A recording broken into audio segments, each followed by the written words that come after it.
จากนี้ไปอำนาจธุรกิจบันเทิงโดยดีเจต้อยหลอยร่วมกับบริษัทท็อปไลน์มิวสิกไดมอนด์สตูดิโอขอเสนอล่ำเรื่องต่อก่อนในทองเรื่องลูกหักลูกสั่งพี่น้องนิทานเรื่องนี้เกิดขึ้นในระหว่างเมียตายคำพ้องตอมใจถูกห่วงนำลูกชายหน่อย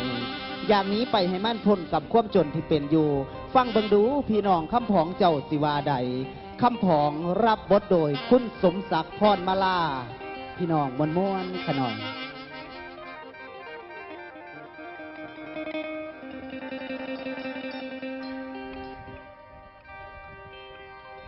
เจริญสุขแฟนต่างบ้านทุกท่านที่คอยหนุนไปนำบุญนำงานย้อนว่าแฟนเคยสู้คำกำเว้นเกี่ยวคือสายเน้นมาหนาวจองโอ้ยได้นกขอพระคุณที่น้องทางลุงป้าผู้ซอยสู้ให้พากันซอยอยู่ปู่ย่าอย่าละหนีเอาความดีมาสอนได้ก่อนคำทั้งลำลองหัวใจมีหลายห้องอดพอหันมามองลูกของเจ้ามาเว้าต่อขอบพระคุณเด้อพ่อมาขอเป็นลูกเต้าขอกินข้าวห่วมพาบุญคุณมีทอฟ้าจำจนว่าชีวาดาบถึงลาไหลบ่ลาหลับย้อนว่าแฟนที่เคยอุ้ม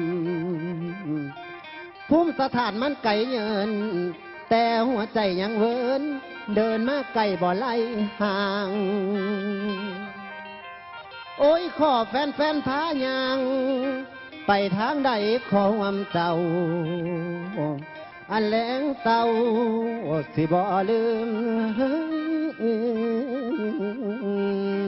โอ้ยนี่น้องพี่น้องเอ๋ยคำพองคือน้ำขาเอาเมียมาหลายปีผ่านบาดเธอเกิดลูกน้อยเมียนั้นพันเราตายพอเมียตายแล้วก็มีตั้งแต่ความทุกข์ความยากแต่ก่อนผู้ขาก็มีเสียวอยู่คนหนึ่งเสียวคนนั้นก็ล่มเสียหายตายเสียจาก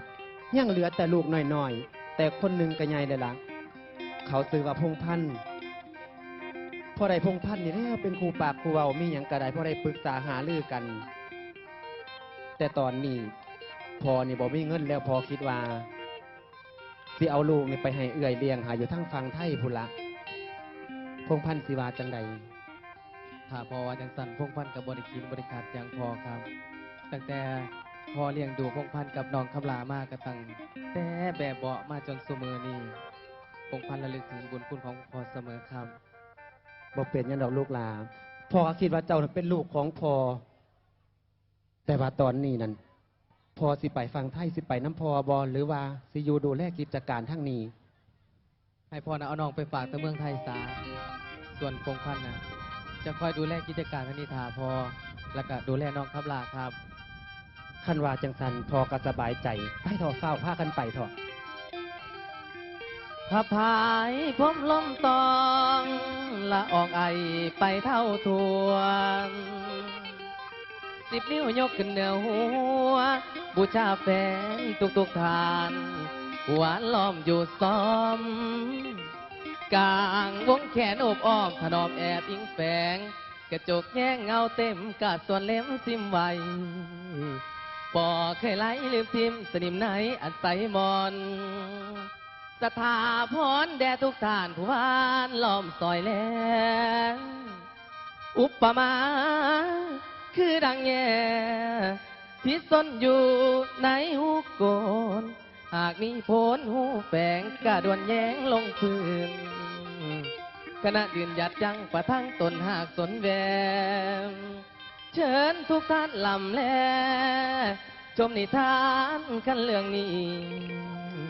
สิดีแท้แม่นซ้ำใดเด้อแฟนเด้อ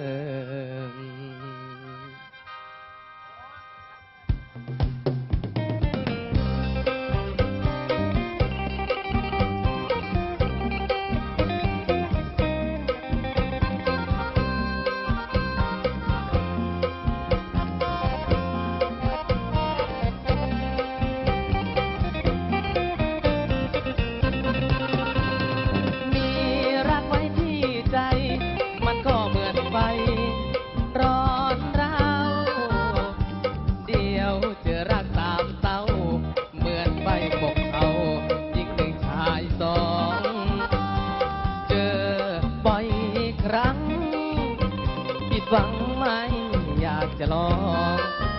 มีทุกข์มากมายกายกองปวดสมองหัวใจลอยลอย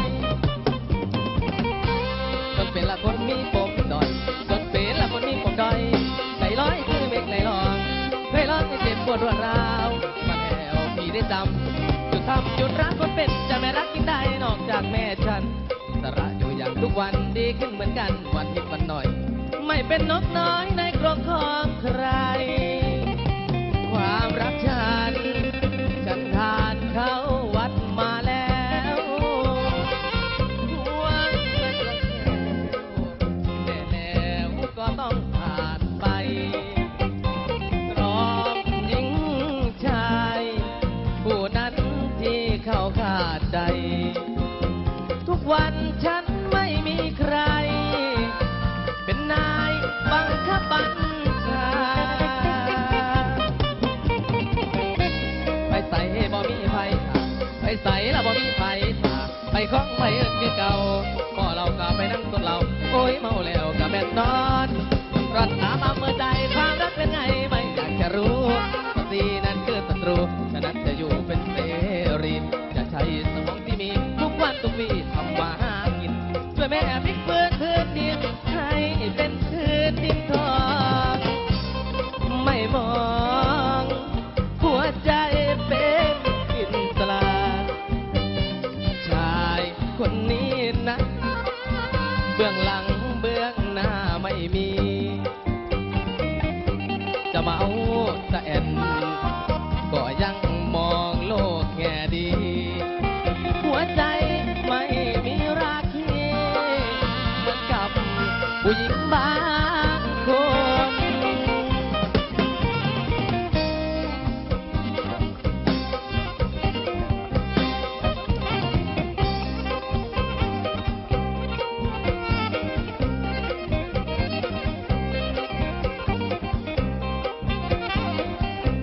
จนเป็นละคนมีปมด้อยจนเป็นละคนมีปมด้อยเอาลงเป็นเต้นเอาสิเจ้าขอเสียงโหในดังป่าเนี่ย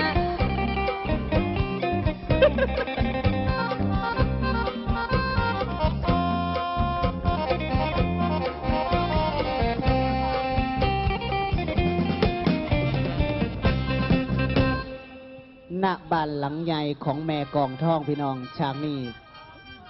พบกับแม่กองทอง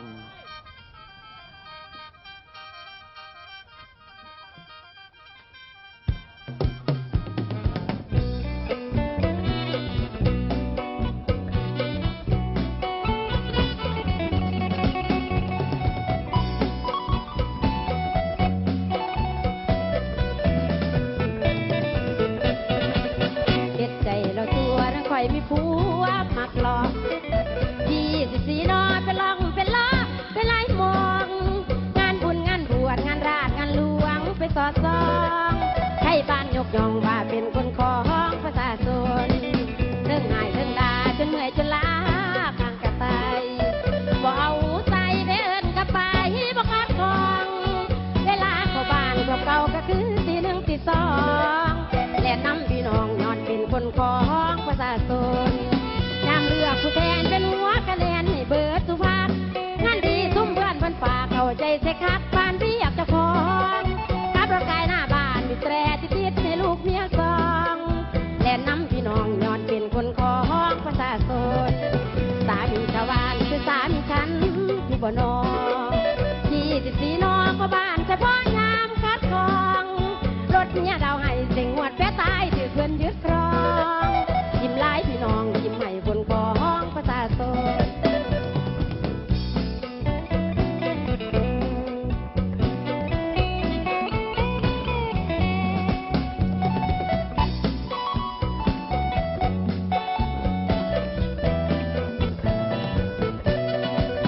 ยามเลือกผู้แทนเป็นหัวคะแนนให้เบิดสุภาพงานที่ซุ่มเพื่อนเพิ่นฝากเข้าใจใส่คักปานเบียกเจ้าของขับรถไกลหน้าบ้านมีแตรติดให้ลูกเมียซองและนำพี่น้องย้อนเป็นคนของประชาชนสามีชาวบ้านคือสามีฉันอยู่บ่นอ24 นอก็บ้านเฉพาะยามคัดกรอง ดเมียดาวให้เสิงหวดแพ้ตายถือเพื่อนยึดครองยิ้มหลายพี่น้องยิ้มให้คนของประชาชน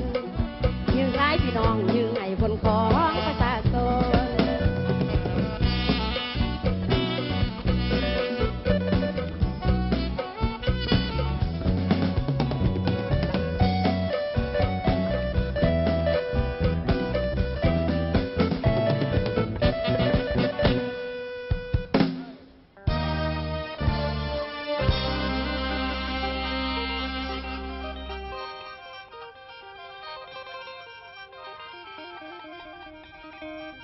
ก่อนวัดดีพระคุณทานไหว้ครูบาอาจารย์ผู้พันได้สอนสั่งทั้งคุณพ่อคุณแม่ให้มาปกมาบังยามคลำโอร้องให้เสียงกองว่ามวนใจไหว้ไปหอดพระบาทไทยองค์ทานผู้ว่าดลผู้มีพจน์เหนือหัวกระหม่อมจอมทำเจ้าราชินีเหนือหัวเงาบารมีไพศาลผู้ปกเก้าข้าเจ้าแม่อำนาจจิตคอยมาเพื่อแผ่ขอไหว้วอนพระเจ้าฝ่าปัญญาข่าให้เลี้ยนไหลเมื่อนี้ได้ยกไว้ก่อนพระจอมจีแสดงตัวเจมวนมิตรสมมุติน้ำไปตามเรื่องแม่เพียงใจในคืนนี้ แสดงเป็นคนบอดีในเรื่องพันแต้มแต่งเป็นผู้จัดผู้แจงผู้สำคัญในบ้านนี้ไผสิได้ว่าไงเกินส่วนสามียากระเตือนสิเอินสั่งอีหยังกันฉันกองท้องผู้เทียมจันบ่มีวันสิเป็นน้อยมีแต่เป็นคนเว้าคนจาทุกอย่างคือหรือผิดกระสังมีใจดีท่อมักไฟแต่ใจร้ายขอมักตุมพี่น้องเอ๋ยสมมุติน้ำตามเรื่องฉันกองท่องนี่ละแม่มามีลูกบัดตอนแกเป็นน้ำชายผูกมันให้ใจนี่หักหอมพ่อบนถ้ำบนกระพร้อมเป็นทีสามีฐานะดีน้ำกันเอิญว่ารวยกันยังได้พี่น้องมีลูกชายบัดตอนเท่าตอนแกจักสิเลี้ยงลูกใหญ่หรือบ่ใหญ่เท่าแล้วจังได้ลูกพี่น้องเอ้ยตั้งแต่กี้กับบ่ได้แม่นบ่เท่าเท่าเอ้ยตั้งแต่กี้ก็เที่ยวเฮ็ดเที่ยวจำเที่ยวนำบ่มีหยุดแต่ละคืนแทบเสียวหัวหมดบ่ได้บาพอดีกับบ่มีแนวเสือแท่นแนวสืบนอบัดว่าอายุแกสร้างมาเกิดพอว่าเป็นแท่แม่นผู้ชายแม่นอยู่บ่เท่าเจ้าว่าแม่นค่อยดีใจป้าได้ท้อง8 หับกับบ่ป่านได้เท่าได้ลูกชายเพิ่นว่าคนเอากันน่ะบ่มีลูกเพิ่นว่าคนบ่มีวาสนาว่าซั่นแสดงว่าข่อยกับเจ้ามีวาสนาตอนเท่าเนาะแม่นบ่เจ้าว่าแม่นอยู่ดอกเท่าเท่าเอ้ยตั้งแต่เอากันมาข่อยเที่ยวเท่งเที่ยวจำเที่ยวนำบ่มีหยุดแต่ละคืนเอาหัวหมดบ่ได้บาพอดีกับบ่มีใส่เสื้อแท่นแนวสืบนอบัดว่าอายุแก่สร้างมาเกิดพ่อว่าเป็นแท้ว่าผู้ชายจากว่าดีหรือหายบ่หูหอมอนาคตเฮาหักเป็นคนมีฐานะดีพ่อใสแม่นเท่าเขาคือสิเลี้ยงลูกใหญ่อยู่ดอกเงินทองเขาก็บ่อึดเนาะเท่าเนาะแม่นเท่าเป็นจังไดเจ้าคิดเห็นทั้งพุ่นคำพ้องน้องแม่พ่อเมียเล่าตายเล่าสิไปคือต่อหาผู้ใดมาซอยเลี้ยงลูกยังน้อยว่าอ่อนเยาว์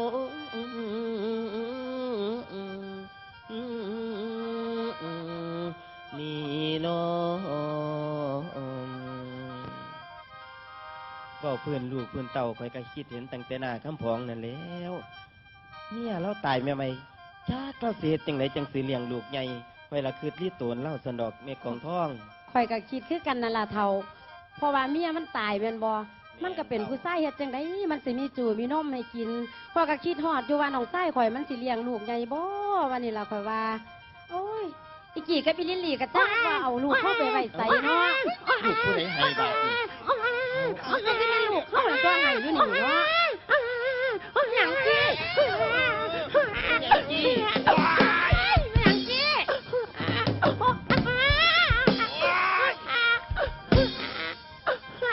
มึงให้ใส่หน้าหนาวติกระดอกกระเดียแท้ หยังจี้คือวิ่งหน้าตาตื่นคือแลนหันมาจังซี่ ลูกเจ้าบ่มีหัว โอ้ยเต่าลูกก็เป็นหนังจังมามีหัวโอ้ยเต่า นี่ มีหัวจังใด ลูกเจ้าบ่มีหัว โอ้ ก็ยังว่า ยหัวกะเกิดลูกเขากะสิตายนี่จากลูกสมอเทามาสร้างว่าแทบลูกหลานคาล้มเอ้ยเกิดมาจังใดจังสิมาตายนี่จากแม่ไว้เทกี้มันเป็นยังไงจังใดลูกกูจังมามีหัว โอ้ยสมาเป็นแต่ลิตนหลายแท้ อีหยังจอย เด็กน้อยบ้านใดมันหัวก่อนมันไห้นะ โอ้ย โอ้ยเอาเด็กน้อยมันเจ็บเป็นเอ็นอุ่นมันยั่งน้อยอยู่มันบ่ทันหูจักหัวจักหยังมันกัดไห้เป็นธรรมดาละแม่อีกี้ก็หาเรื่องหาเล่าสั้นเป็นตาตาย โอ้ยเข้าไปกูเป็นนางเอกท็อปไลน์มือนี้กูเลยเฮ็ดซะนี่ จี เออ มันก็มาบอกว่า ลูกเจ้าหยอกมันบอกหัวมันไม่แต่ไห้มันก็มาว่าจังสิมึงเฮ็ดอีหยังนี่มึงว่าหนาวบ่ เพิ่นว่าให้ข่อยเป็นนางเอกทองไลน์ โอ้ย มันมาท็อปไลน์คือสิบ่เป็นแนวนี้แล้วว่าสเด โอ้ยกูเห็นมึงอยู่ที่อยู่หมองใดหมองหนึงน่ะบอกกูแล่นไปรถกูบ่ว่าอยู่ใกล้พี่ภาษาทดอกกูย่านแล้วน่ะหน้ากี้ เจ้า ลูก บ่ต้ กู อง อยู่ ห่ว ไส งด ก็ อ กู ก ถามหาลูกกูลูกกูอยู่ไสเดี๋ยวนี้ โอ้ยลูกเจ้าเดี๋ยวนี้อีลิลลี่มันเอาไปดูดไปอมอยู่พุ่น ไปดูดไปอมจังไหนบาดนี้ลูกกูยังหน่อยอยู่ เอาไปอีกแล้วบาทนี่คอยไปจังหนึงหมูเจ้าผัดไปจังสองบาทนี่ มึงเพิ่นว่าเอาอีลิลี่เอาลูกกูไปอูดูดไปอมมันไปดูดอีหยัง โอ้ยบักค่าล่มมันให้อีลิลลี่เลยเอาไปดูดนมมัน เออ ส่งนมมา ว่า แล้ จัง ว สั่นแน่ อีลิลลี่ป้าเอาน้อง ลิลลี่เอาน้องมาใส่แม่ลูกหลา โอ้ยจะเป็นป้ากันให้เนาะโศกันเรื่องดูดเรื่องผมกระไดฉันมาไปทั่วที่ทั่วเดียน เอาก็ว่าเอาลูกกูไปดูดไปอมกูก็ว่าแม่นโซ่ไปดูดไปอมอีหยังมันนั่นแหล้ว โอ้ยเจ้าก็คือลาโมกขากนี่เนาะปากกาดูของพ่อสิแท้ก็ห้องเด็กน้อยพุ่นตัว โอ้ยเฮงเว้าไปตัวบาดนี้มึง ทุกข่อยว่ากันเปินแนวนี่แต่ เป็นจังไดลูกกูให้ดีอยู่บ่ บ่ ก็ว่าจังสั่นเด้มันบ่ให้มันบ่มีแต่หัวบ่ มีแต่หัว โอ้ย แต่บักอันนี้สลาดได้ไหม มันเป็นจังได เฮ้ยมือว่าในคืนคีอีกี้แบบ บ่ ใหญ่ขืนบ่ทนแต่สิเสียเงินเหรอเจ้า สู้อย่าไปหยอกลูกกูไปทั่วทีบหลายมันสิเรื่อง โอ้ยคำพองอุ้มลูกน้อยน้ำตาลังลิ้นไหล ในหัวใจคะนึงคิดน้ำแม่มันผู้ตายแล้วขึ้นเหลือเว้นมีแต่ให้งอแงอ่อนแอว ส่วนว่านมและจูในตอนนี้ก็บ่มี เลยสิเอามาให้ทั้งพี่สาวเพิ่นเลี้ยงซอย ในฐานะเพิ่นบ่ดอยคือด้ามดังผมเดโนบัดนี้มาถึงบ้านเฮือนซานบ้านหลังใหญ่ ได้ข่าวว่าเพิ่นก็มีลูกใหม่ เป็นน้ำชายแท้ๆคือดำว่าดังกันเดโนนี่ มาถึงเงินเอ่ยกองทองแล้วมีผู้ใดอยู่บ่น้อ แต่มันนอนดีเนาะ พ่อลุง เป็นผู้ใดเนาะ ไอ้ป่านนี้เขาเอิ้นเฮือนได้นี่ เอิ้นหยังสัน เขาเอิ้นตรึก ผู้ใดมากี้ผู้ใดมา เอ่ยกองทองอยู่บ้านอยู่บ่น้อ ผู้ใดเนาะขึ้นมาทั้งบ้านพี่เด้อ ปาดคำผอง จังไดอุ้มหลานมาพาแดดพาง่ายมันจังสี่กี้มารับเอาน้องแม่ว้ายเอากี้อุ้มเอาน้ำอันคำผองแน่ป้าดเป็นตาหักก็แหละเนาะเอออู้มากกับผู้ใดแดหลายผู้หลายคนไปขึ้นไปทั้งเพื่อนหาแม่ซะก่อน เป็นไผกี้เอ้า นะค เอ้ย ำ ผ พ้อ ม ง ท้องสวัสดีครับพี่อายสวัสดี คุณพารักษา สวัสดีนะคำพ้อง เป็นจังใดคือจังอุ้มลูกพาแดดพาล่มมาจากสี่คำพ้องเอาไว้เอ่ยตั้งบังกันนะ โอ้ยนะคำพ้องเอ้ยคอยเบิ่งใจคอยเบิ่งเจ้าคอยกะเข้าใจอยู่ดอกว่า ตอนนี้ความรู้สึกของเจ้าน่ะมันเป็นจังใดว่าแต่อุ้มลูกหน่อยมานํมีหยังเสียงซอยตินะคำพ้อง พี่อายเอ๋ยเดียวได้อยู่บ่ใดคือไฟจูดในดวงใจ อยากสิไปทางไก่จังสิค่ายเงาใด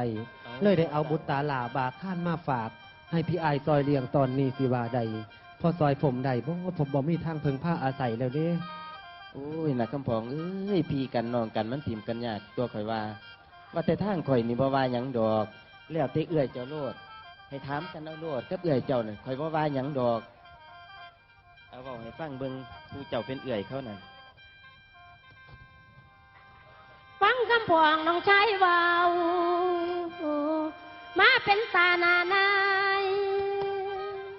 การเลี้ยงลูกบ่ไม่เลี้ยงง่ายๆโตผ้าขี่ตีผ้าอ้อมแรงเศร้าบ่ได้วางย้ำเจ็บไข้ก็หายาผัวปินเสียแนวอยู่แนวกิน ขนมเนยนมและจูบเทียนเลี้ยงให้ยายสูง หย่ำป้อนน้องในกี้ แต่ว่าน้องมาดมุงบังมาเพิงทั้งโต แม่นและเอ๋ยผมบ่มีที่อาศัยตัว ขันสิโซบ่ยอมรับ แต่กระทำบ่มีใด มันจำใจเต็มทีดีบ่ดีก็ลองเบิงพี่น้องกันต้องเพิง อาศัยกันย้ำจังสิเอ่ยยอมเลี้ยงบ่ปล่อยวางน้องพี่เอ้ยถ้าจังสันเอ่ยสิตกลงรับเอาหลานมาเลี้ยง เพราะว่าเอ่ยก็มีลูกหน่อยคือกันและลูกของเจ้าซื้อว่าจังไดตั้งซื้อละบ่ โอ้ยเรื่องนี้ผมบ่มีเวลาสิคิดตังค์ซื้อให้ลูกเลยเพราะว่าหาเงินหาทอง ขนาดปานนั้นยังบ่มีเงินซื้อนมให้มันกินอยู่เอ่ยผมจนปัญญาผมเลยบ่ทันได้ตังค์ซื้อให้ลูก โอ้บ่ทันได้ตั้งซื้อ โอ้ย ปล่อยให้เอ่ยเป็นคนตังค์ซื้อให้มันตา เด็กเล็ก บ่ยากดอกเอ้ยที่ตั้งซื้อดอกคือเป็นตาเฝ้าตาฟังแท้มาบ้านเอ้ยก็ได้บ่อยู่เศร้ามีแห้งจักมือสองมือบ่ ผมอยู่บ่ได้ดอกเอ่ยคือผมฝ้าวอีหลีน้ำการน้ำงานก็มีแต่ลูกเสียวดูแลให้อยู่พุ่นก็ได้แต่ผมมาเขานี่ผมบ่ได้มาคนเดียวเด้ เอามากับผู้ใดล่ะ มากับพวกผมแดงๆนั่นล่ะ แต่ว่าตอนนี้ผมไปก่อนเด้อผมฝากไว้เอาลูกฝากไว้แล้วก็กับเด็กน้อย2 คนนั่นล่ะ บ่เป็นหยังดอกฝากไว้น้ำเอ้ยวางใจได้โลดเอ้ยสิรับเลี้ยงเขาอย่างดีเลยหลานก็สิเลี้ยงอย่างดีคำพอง พี่เอาหลานมาหาพ่อมันแน่ ถ้าพอมีเงินยำใดพอจังสิกลับมาหาเด้อ โอ้ยเป็นไปเล่นตน ไปดีมีโชคเด้อคำพองเด้อปัดหาลำหารวยแล้วกลับมาหาลูกในเด้อน้องลาเด้อ ครับบ๊ายบายว้ายป้าแม่ อะไรกี่ปม เลี้ยงหลานใหญ่ย่ายกี่กินนุ่มย่ายกี่เด้อ มันเป็นอีหยังล่ะ ตามันสีเหลือม โอ้ย โอ้ย ไปเลยแต่แม่นเว้ายากเนาะอีกี่ปมกั ว้าน ย ไร ว้ายป้า อีหยังล่ะ อีกบาทหนึ่ง อย่าให้บักจอยป้อนเข่าวเด้อ เป็นหยังล่ะ มันสีลงหัว โอ้ยเปล่าไปมันสิบ่ทันเด้น่ะนะ ว้ายป้าโอ้ โอ้ ย ยอีหยังล่ะ มันมีความสิเว้า ปอบมึงเอ้ย บักโปม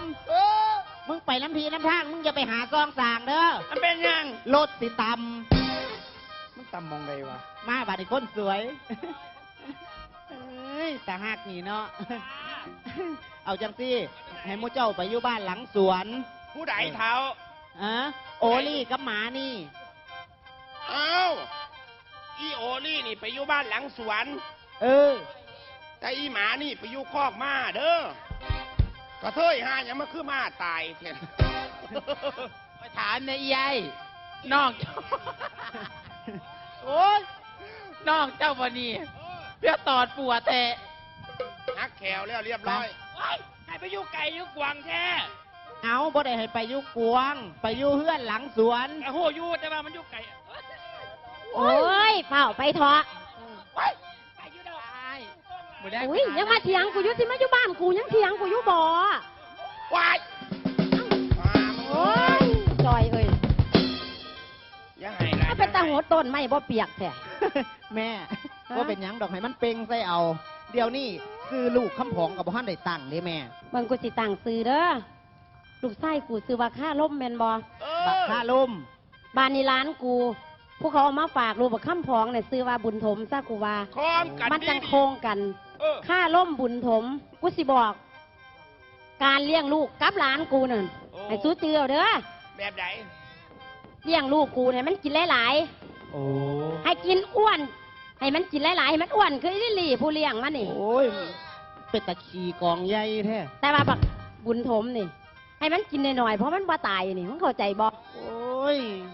หลานกับลูกสู้จะเลี้ยงคือกัน โอ้ ถ้าสั่นกูบ่ให้เงินมึงเด้อ โอ้ ไปกันเถอะนะฮะเอาลูกเอาหลานไปกิน กี้ ข้าว กี้ กิน กี้ อ่ะ จะเอาหล้านไปก่อน บ่ข่อยบ่มากเด็กน้อยตด ฮะ ข่อยบ่มากเด็กน้อยตด มันซีมขออะไรมันวะ ข้อยเศร้าตนเลยละข้อยเศร้าตนเลยละเอาแม่ขันชนะเอาแม่ขันชนะข้อยสีอุ้มอุ้มดีๆนะกี่นะอย่าให้น้องหลุดมือนะขันมึงเลยน้องหลุดมือกูเอาระเบิดไปวี่ใส่มึงแดงถ้าข้อยไปกินข้าวนี่เถอะพอดีใจเดี๋ยวกูสาธารอดเดี๋ยวกูไปตักเอง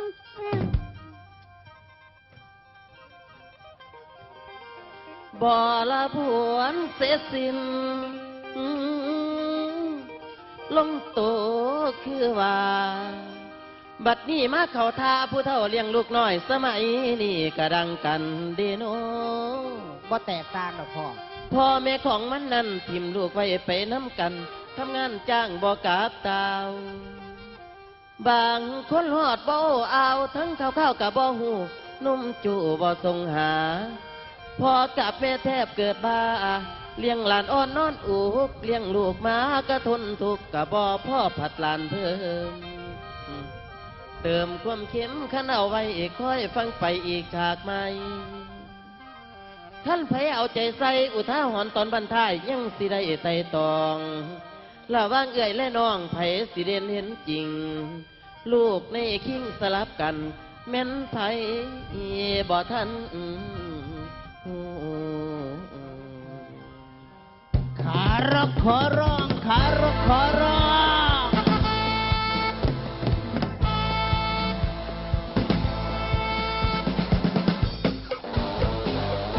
เอาขอเสียงหน่อย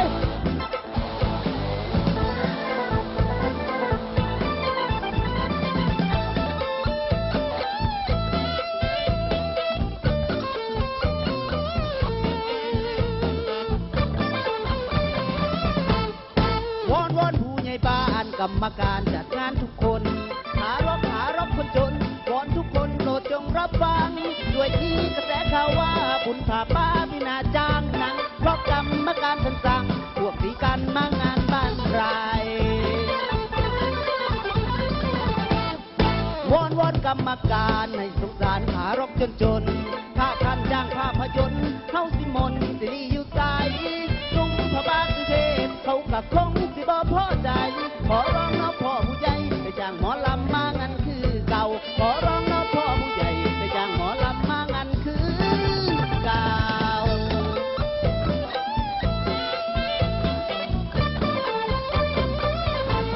สิหาเสียตาหมู่บ้านสิไปจ้างหนังมางันจังใด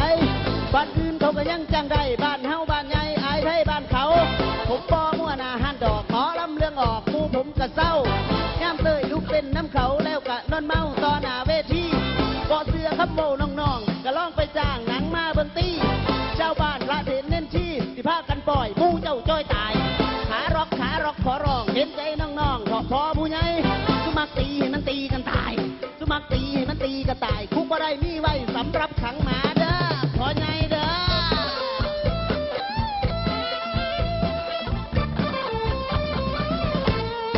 วอนผู้ใหญ่บ้านกรรมการจัดงานบ้านเฮาขารบของเจ้างานบ้านเฮาบ่ได้ออกแสงท่านจ้างหนังมาแอมพามีแต่หมาหนังเบิ่งสอดแจงจ้างหมอลำมาแสดงขารบไปแรงที่เต้นให้แจ้งจ้างปางจ้างหมอลำมาแสดงขารบไปแรงที่เต้นให้แจ้งจ้างปางขอเสียงขารบหน่อย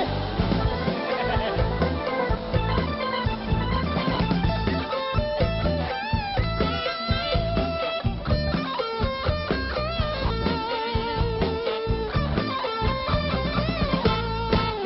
คือละแค่300,000พากันไปจ้างมาเบิ่งแน่นะวงดอกลักดวงมาล่าเขากะลือกะซากินเหล้าขาวดีวงเฉลิมพ้นมาละครับมีหำของน้องๆกินแต่เหล้าลี่มีเชียนซ้ำเมากะมีจังมาเบิ่งในตีทางคณะกรรมการขอลำคณะน้อยๆขาร็อกจังข่อยนั่นบ่ต้องการสมหน้าสมตาหมู่บ้านทุกคณะกรรมการจะขี่ที่หลายผมบอกก็ตั้ง20 บาทจะไปลืมประกาศออกเสียงตามสายบุญบรรเทามันสิต้องยิ่งใหญ่จังหมอลำต้องคณะใหญ่ๆเด้อพอผู้ใหญ่ขาร็อกขอร้องเด้อพอใหญ่เด้อ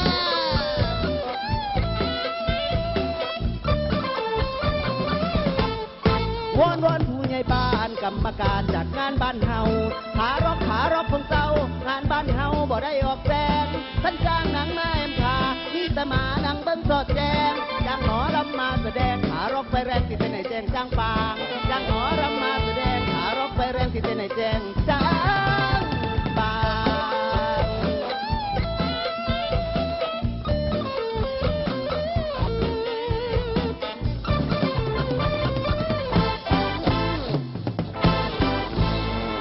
ผู้ฟัง20 ปีผ่านไปวัยเหมือนโกหก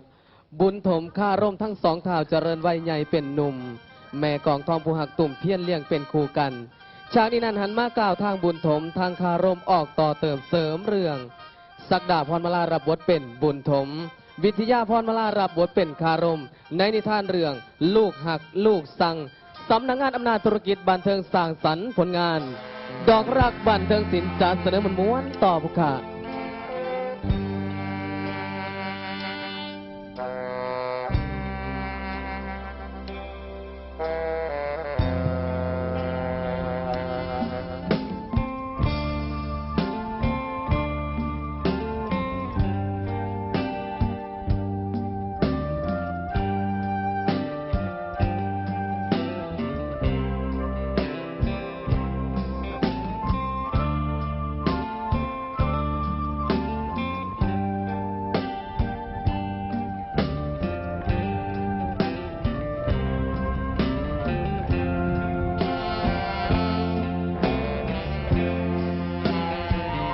ห่างเจ้ามาโด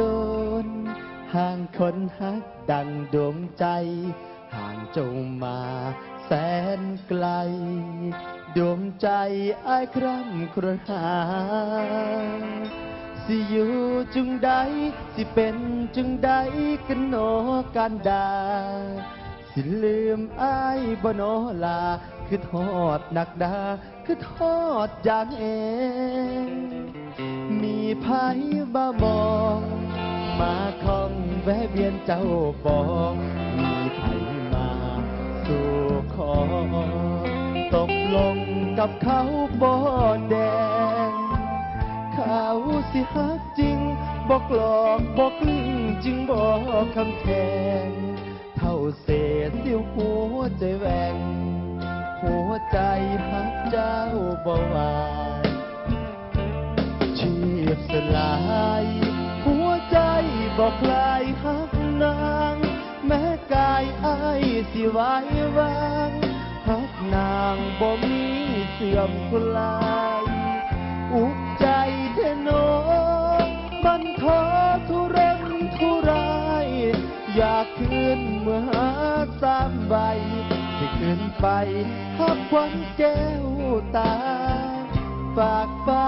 ดาวเดือนดูแลนางให้ดีๆคงเสียพอถึงปีคนดีอ้ายสิเมื่อหาสิกอดจอมควันสิจูบทั้งวันเลยนะแก้วตาให้สมกับอ้ายจากมาสมคำว่าคือทอดอย่างแหงคิดทอดอย่างแหงครับผมมอบพิเศษสำหรับแฟนเพลงสุขุมสุขคนกันแล้วกันครับ